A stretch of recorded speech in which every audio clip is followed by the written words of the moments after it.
20 फरवरी है और आज दिन बुधवार का है। खबर पुलिस मुख्यालय के संबंधित ये खबर है। बिहार के डीजीपी जो 1991 बैच के आईपीएस पदाधिकारी हैं विनय कुमार जी, उन्होंने आदेश जारी किया था कि रेंज में जितने जिले हैं, सभी बिहार में जितने जिले हैं, कुल मिलाकर 37 आईपीएस पदाधिकारी अलग अलग जिले में जाकर वहां के जिले के एसपी और डीआईजी के साथ गंभीर मामलों की समीक्षा करेंगे। कहां वहां क्या गड़बड़ी है इसको देखेंगे। डीजीपी साहब ने ये आदेश जारी किया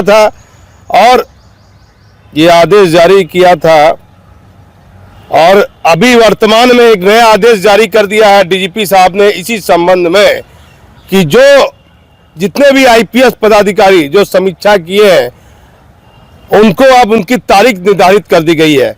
37 आईपीएस पदाधिकारी मुझे शुरू से अब बताना पड़ेगा। 1 नंबर में एडीजी हेडक्वार्टर का नाम है कुंदन कृष्णन साहब, फिलहाल प्रभावशाली आईपीएस पदाधिकारी है। और पटना 5/3/2025 को समीक्षा की जाएगी डीजीपी के साथ कि उन्होंने पटना में क्या क्या देखा। तो निर्मल कुमार आजाद वैशाली, इनकी 5 मार्च को ही है। फिर अमित कुमार जैन सारण, इनको भी 5 तारीख है। फिर आप आ जाइए 4 नंबर में सुशील खोपड़े साहब मुजफ्फरपुर, इनका है 12 मार्च। फिर 12 मार्च में है संकरन साहब, रविंद्रन संकरन साहब गए, ये गया देखेंगे, इनका भी 12 मार्च है। और मलार बीजी मैडम नालंदा, ये भी 12 मार्च। फिर आ जाइए 7 नंबर में पंकज कुमार दराज साहब जो 1994 बैच के आईपीएस हैं, उनकी समीक्षा की जाएगी 19/3/2025 को। और उनके साथ में फिर अमित कुमार जैन बक्सर का बताएंगे बक्सर का। और फिर सुधांशु कुमार जी हैं और उनसे भी समीक्षा की जाएगी। 3 आईपीएस का है 19 मार्च को। फिर आप आ जाइए 10 नंबर में सुनील कुमार जो एडीजी स्पेशल ब्रांच है, उन्हें जहानाबाद दिया गया। जब ये जहानाबाद हुआ करते थे तो इनके समय में जेल ब्रेक कांड हो गया, लालू की सरकार थी, भारी हंगामा हुआ है, इनको हटाया गया था। अभी तो खैर एडीजी स्पेशल ब्रांच है, 1996 बैच के आईपीएस पदाधिकारी है, इनको जहानाबाद दिया गया। तो 26 मार्च 2025 को डॉक्टर कमल किशोर सिंह समस्तीपुर जो देखेंगे 26/3/2025 को दोनों आईपीएस के साथ में ये समीक्षा करेंगे। उसमें 3 नंबर में है पारसनाथ साहब 1996 बैच के, इनको मुंगेर दिया गया है, इनकी भी इसी दिन 26 तारीख को ही है, 26 मार्च को ही।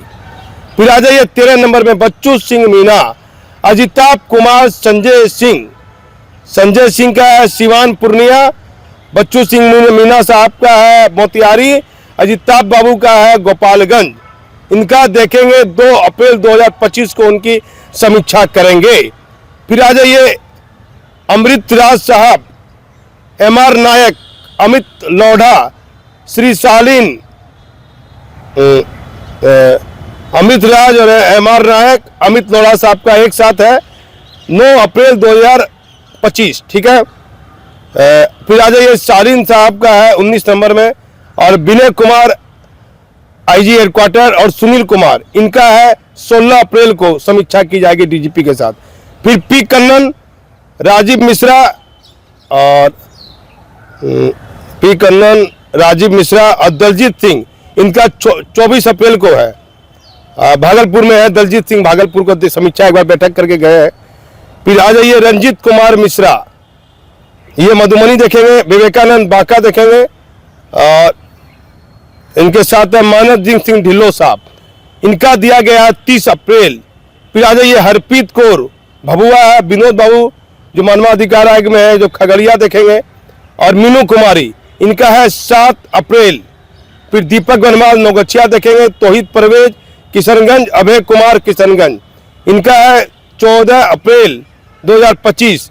फिर अभय कुमार रशीद जमा अनिल सिंह, इनका है 21/5/2025 अप्रैल मई को देखेंगे। फिर अंतिम में आ जाइए राजेंद्र कुमार भील मधेपुरा, इनका 28/5/2025 को डीजीपी समीक्षा करेंगे। तो मैंने तारीख आपको यह बताई है कि ताजा अपडेट लेटर है पुलिस हेडक्वार्टर का। डीजीपी ने जो निर्देश जारी किए थे विनय बाबू ने कि आप इन रेंज में जाइए, समीक्षा कीजिए, तो अब डीजीपी ये तारीख निर्धारित किए हैं। इनके साथ पुलिस हेडक्वार्टर का जो रूम है वो उस सरदार पटेल भवन स्थित सी ब्लॉक के तृतीय तल्ला कमरा संख्या C-228 में तिथि और समय के अनुसार समीक्षा बैठक की जाएगी। डीजीपी विनय कुमार का ये ऑर्डर जारी हुआ है। अब एक ऑर्डर पुलिस कर्मियों का जारी हुआ है जिसमें एडीजी हेडक्वार्टर है कुंदन कृष्णन साहब, सिपाही से लेकर पुलिस इंस्पेक्टर दरोगा। देखिए मैं बताता हूं आपको,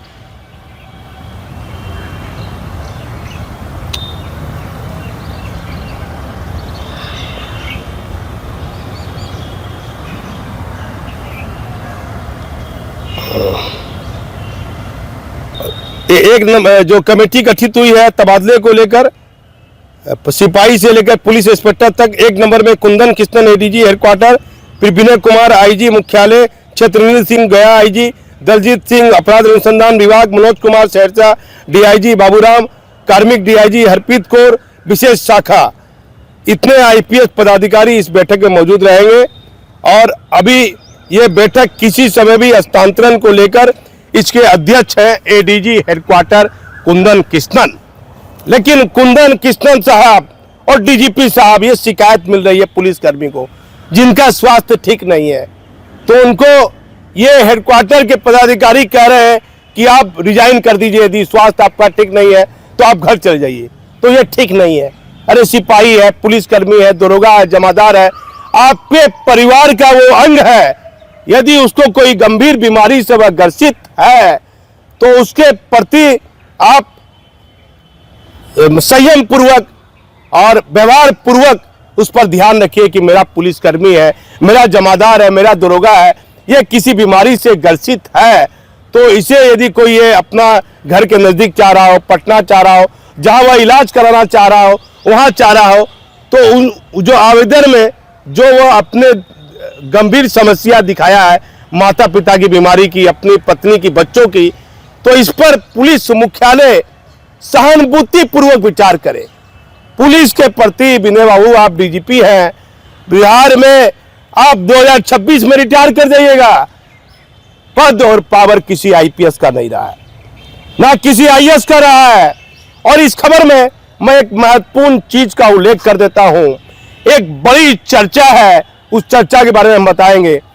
पटना के बोरिंग रोड स्थित एक ऑफिस है जहां कुछ ऐसे बड़े बड़े आईएएस और आईपीएस रैंक के पदाधिकारी हैं जिनका ब्लैक पैसा व्हाइट होने की चर्चा है, पूरी चर्चा है। मैं इस मामले की तह तक जा रहा हूं, बड़े बड़े पदाधिकारी से मैं संपर्क कर रहा हूं कि ये कौन कौन पदाधिकारी हैं जो पटना का एक प्राइवेट जो हर चीज में ठेका लेता है, कंपनी में काम करता है, उसका पैसा पटना के एक बोरिंग रोड स्थित एक आदमी कंपनी खोला हुआ है, वहां ब्लैक पैसा उसका व्हाइट हो रहा है। तो उसकी तह तक मैं जा रहा हूं कि किसी को हमारी खबर बुरी ना लगे। इसमें कितने पदाधिकारी जो भ्रष्टाचार में लिप्त हैं, डीजीपी साहब उस पर आप ध्यान दीजिएगा। विनय बाबू डॉक्टर चित्रा जी नहीं रही, लेकिन हमारा चैनल आपसे कोशिश करता है कि बिहार में जितने भी पुलिसकर्मी हैं, यदि वह गंभीर बीमारी से और अन्य कारणों से परेशान है तो उनके प्रति आप सहानुभूति दिखाइए। एडीजी कुंदन कृष्णन साहब हैं, आपका प्रभाव सरकार में और पुलिस हेडक्वार्टर में देखा जा रहा है, तो आप मेरे प्रति सहानुभूति मत रखिए, गर्म रहिए, गुस्सा में रहिए, कोई दिक्कत नहीं है। लेकिन अपने सिपाही, पुलिसकर्मी, दरोगा, इंस्पेक्टर के प्रति कुंदन कृष्णन साहब, सिपाही से आपका लगाव रहा है, सिपाही के प्रति सहानुभूति होनी चाहिए। डीजीपी साहब सिपाहियों के प्रति सहानुभूति होनी चाहिए। और ये जो तबादला हो रहा है, ये तबादला कोशिश की जाए कि जिनको भागलपुर है उनको पटना कर दिया जाए, जो पटना है उनको भागलपुर कर दिया जाए, कि उनको अपने घर के नजदीक रहेगा तो कोई समस्या होगी तो घर जाने में और देखभाल करने में उनको आसानी होगी। लेकिन बार बार फिर एक सवाल डीजीपी साहब, 4 साल जिस डीएसपी को एसडीपीओ को हो गया है। गंभीर मामला है, गंभीर सवाल है। चर्चा हो रही है भ्रष्टाचार की। उन डीएसपी का तबादला राज्य सरकार माननीय मुख्यमंत्री नीतीश कुमार क्यों नहीं कर रहे हैं? प्रधानमंत्री का कार्यक्रम है 24 फरवरी को, फिर मार्च का महीना आ जाएगा, होली नजदीक आ जाएगी। भ्रष्ट पदाधिकारियों को विनय बाबू फील्ड से हटाइए, भ्रष्ट पदाधिकारी को फील्ड से हटाइए। मैं भागलपुर से दीपक नौरंगी। डीजीपी साहब अब जिले में मामले की समीक्षा करने वाले आईपीएस के कार्यों की भी करेंगे समीक्षा। डीजीपी ने आदेश किया जारी, हर आईपीएस के साथ हर तारीख को 3 आईपीएस के साथ करेंगे समीक्षा बैठक। एडीजी सुशील खोपड़े साहब ने मुजफ्फरपुर रेंज के पुलिस पदाधिकारी के साथ की समीक्षा बैठक। डीजीपी साहब जिले में 4 वर्ष से भी अधिक समय से तैनात डीएसपी उनकी कार्यशैली पर उठ रहे हैं सवाल। डीजीपी विनय बाबू बिहार के सभी पुलिसकर्मी के प्रति रखिए सहानुभूति। पुलिसकर्मी या परिवार को स्वास्थ्य संबंधी गंभीर समस्या है तो सहानुभूति पूर्वक पुलिस मुख्यालय करे विचार। डीजीपी साहब भ्रष्ट पदाधिकारी को फील्ड से हटाइए, मालूम कीजिए कहां पहले कौन रहे हैं। पुलिस मुख्यालय के जिम्मेदार पदाधिकारी पुलिस कर्मियों को जिनका स्वास्थ्य के अन्य गंभीर समस्या है उनके प्रति पुलिस मुख्यालय के जिम्मेदार पदाधिकारी सहानुभूति पूर्वक विचार करें और लगातार हर जिले में भ्रष्ट पुलिस पदाधिकारी पर जिन पर गंभीर आरोप लगे हैं उन्हें डीजीपी साहब फील्ड से हटाइए और जिनकी साफ सुथरी छवि है वैसे पदाधिकारी को फील्ड में तैनात कीजिए। डीजीपी साहब आपके निर्देश का पालन कितना पुलिस मुख्यालय में किया जा रहा है, इस पर भी गंभीरतापूर्वक समीक्षा बैठक कर ध्यान दीजिए कि आप ही के आदेश का अनुपालन हो रहा है या नहीं। डीजीपी साहब लंबे वर्षों से जो पदाधिकारी फील्ड में जमे हैं उनकी कार्यशैली को लेकर लगातार सवाल उठता है, इससे पुलिस विभाग की छवि पर असर पड़ता है, इस पर भी ध्यान दीजिए। आने वाले दिनों में जो चर्चा है उसी पर सत्य पर आधारित चर्चा पर भी हम खबर दिखाएंगे। बताया जा रहा है कि पटना के बोरिंग रोड स्थित एक कंपनी के द्वारा बड़े बड़े पदाधिकारी के ब्लैक मनी को वाइट किया जाता है। यह जो चर्चा है उसमें कितनी सच्चाई है इसकी तह तक हम जा रहे हैं। जो सच होगा वह हम बताने की कोशिश करेंगे। हम सिर्फ एक सच दिखाने का जरिया हैं, हमारी किसी से कोई निजी मतभेद नहीं है।